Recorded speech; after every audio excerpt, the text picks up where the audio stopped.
How were you taught language came to be? According to evolution, we couldn't speak at first, but as we got smarter, we slowly began to mumble a few sounds, which eventually developed into complex languages. But so far, not a single animal has been observed using language with grammar like humans do. In fact, the older the language, the more complex its grammar tends to be. Languages like Latin used to have gendered nouns and more verb forms, but today, many of those features are gone. Even in English, people used to carefully choose between shall and will. Now shall is barely used in normal speech. In the 20th century, people were taught that each race evolved separately, and so did their languages, naturally arising in isolated regions. But in the 21st century, mitochondrial DNA research showed that all humans came from one single mother. That's a huge problem for the evolution-based language origin theory. Sure,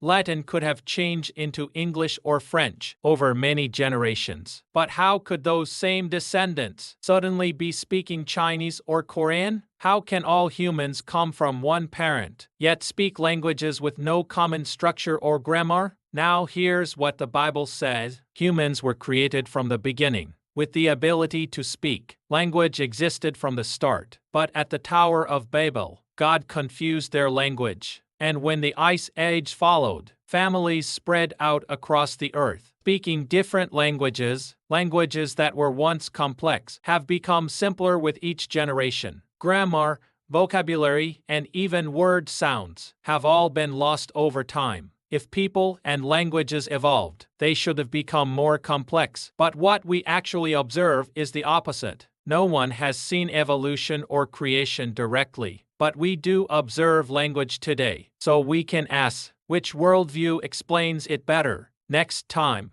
we'll talk about what evolution says about the Ice Age and where it falls short. Hit that like button, and I'll be back soon.